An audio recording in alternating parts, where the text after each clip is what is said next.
What is going on, YouTube? I am Germ here. So I just wanted to give you guys a quick update. I talked about it a little bit in my video earlier today. I went to take my registered dietitian certification exam earlier today. I was so, just stressing crazy. My whole future was on the line, but I actually passed. So that's absolutely awesome. I now have a job lined up. I'm going to be moving in the next couple of weeks. I'm going to be working a full-time job. Life is good. Life is about to be crazy. Stuff's moving fast, but it's not going to affect anything. The same upload schedule. We're still going to be getting all the videos out, all that good stuff, but definitely some super good news. But what we're going to be talking about in this video today is actually these rankings that Travis Gafford put out. Apparently, he does these every year. I think this is the first time I've actually seen them, though, where he says this is ranking the LCS teams by 2021 team salaries and revealing some academy and coaching information as well. Super interesting stuff behind the money that these teams are spending, that these players are getting paid. Super interesting, ranking the teams by how much they're spending, like per win, to see what teams are actually using their money wisely, what teams are wasting their money, all that stuff. Make sure you guys drop a like. That'd be absolutely awesome. Helps me out with the YouTube algorithm a ton. Subscribe to stay updated on my latest content. With that being said, here we go. So if you guys haven't already, make sure you check out Travis Gafford. He has, given me a shout out. He's super awesome. Love his content. I'm a big fan of him. He does amazing League of Legends stuff. Definitely go check him out. But he did put out these rankings yesterday about the most efficient spending teams in the LCS. He has sources where he's saying he was able to get a lot of the numbers and a lot of the salaries and how much they're spending and everything.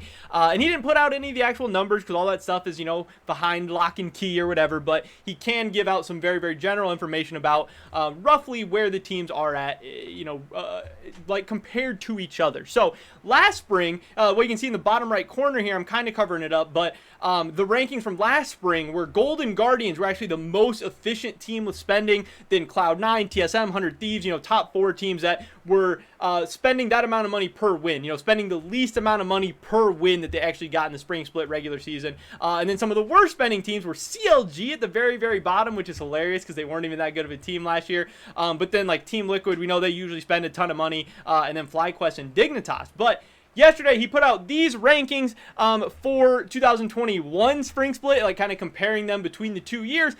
But he came out and said, like, oh, he messed this one up. He had some of the numbers wrong. I don't know if his sources gave him the wrong info or he just made a mistake with some math or what exactly was going on. But he finally made an updated version just a couple of hours ago, so we can finally take a look at that. I wanted to talk about this stuff yesterday because I actually think the business side of things, the money side of things, people talk about the LCS bubble, esports bubble, teams overspending, all that stuff all the time. So I love seeing things like this, and it's also interesting to see, what teams are spending money wisely, what teams are maybe not spending wisely, what teams are spending a ton of money, what teams aren't, how things are working out. So a couple of things that I think are really interesting here with this new list is that Dignitas is actually the most efficient spending team in the LCS. And I think efficient spending is super good. It shows, I think, really just how good your coaching staff is, how good your talent development is, how good your, scouting is, but also how good your team's like management, general manager, all that stuff is in place because again, you're competing with other teams. You are a business. You are trying to make money at the end of the day. You are trying to spend the least amount of money possible to make the most amount of money possible, to grow your fan base, to be competitive. And Dignitas finishing 4th in the regular season was absolutely competitive. Now, personally, I don't necessarily think they were as good as their record. I think in the summer split, they're going to be a lot worse, and I think we're going to see them start to fall down this ranking a little bit. But dang, for that coaching staff, which Travis Gafford also revealed is the lowest paid coaching staff in the entire LCS, to do what they were able to do with a bunch of players, people wrote off Dardoch, people wrote off Aframu, and then, rookies everywhere else that people really didn't give a chance. They were able to be 4th and take games off some of these top teams, going 2-0 against TSM, going, winning games against teams spending double, triple the amount of money they're spending. That's absolutely insane. So that is super cool to see that the team at the top was actually a successful team, because it's easy to, spend a little bit of money and get a decent amount of wins, but they were able to spend a small amount of money and get like what, 11 wins, 11-7. Yeah, that is absolutely awesome. Then we have Immortals, FlyQuest. We know their roster was really cheap, and I know people expected them to kind of do better. They were really young.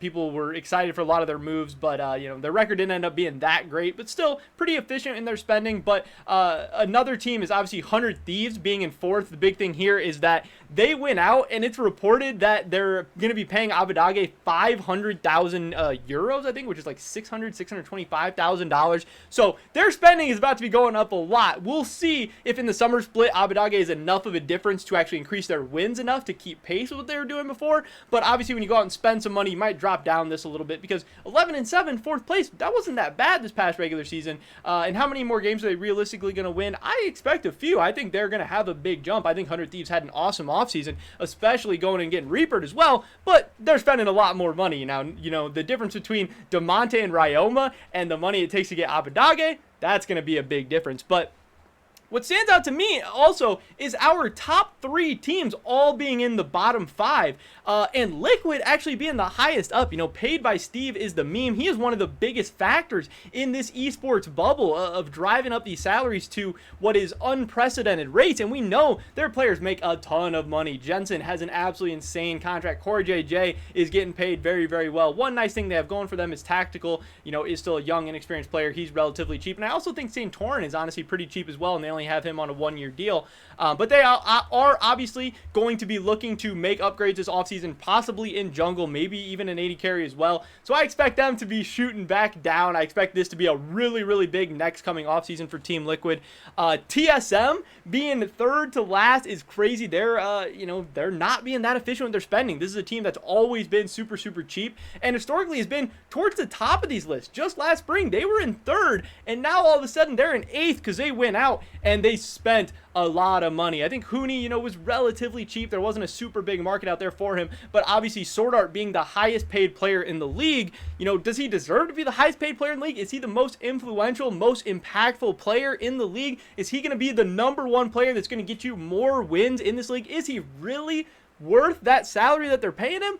You know, I don't know. Yes, they ended up finishing 2nd in the regular season, but once you get 3rd in playoffs and now headed into summer, some people have them pick 3rd, some people have them pick 4th. For a team spending this much money to maybe not even go to Worlds, that would be pretty disappointing. But then finally, in last place, the least efficient team in the league is CLOUD9. And this is a team that historically, they're all about selling players off, getting a bunch of money, using that money to, you know, upgrade their players. They're all about talent development and everything. But I think it is really rare for CLOUD9 to be at the very bottom. And obviously part of this is the fact that they spent so much money on perks. But they also sold off a lot of players to get some of that money. So, you know, it's not necessarily their like direct spending or anything like that. Some of it was, you know, just kind of resource reallocation, I guess, when you're selling off players and then buying off, because, you know, they did sell off like 3 or 4 players this past offseason to get enough money to be able to go do a crazy buyout for perks plus the salary. And also when you include buyouts in this, you know, CLOUD9 did spend even more. And just, I think this whole thing is just really, really interesting and goes to show you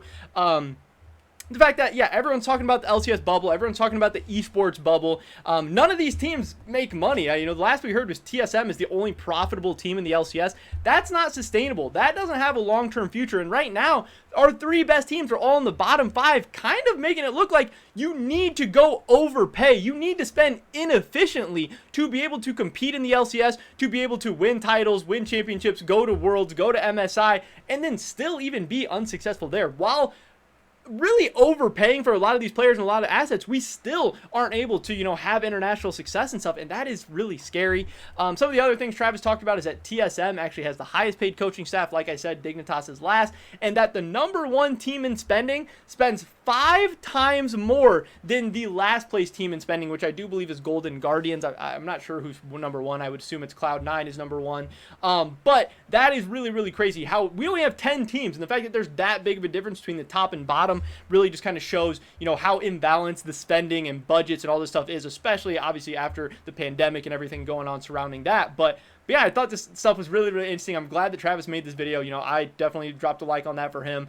Want to support him. Want him to keep doing stuff like this because we don't get to see behind the curtain, behind the, you know, the money side of the LCS very often. But it is really, really interesting to see. And I think it is kind of problematic because, you know, like I said, our top 3 teams, and I think 100 Thieves is going to be joining that list as well, really having to overpay to get LCS success, and I don't know what that means for the future of the league, but it is interesting.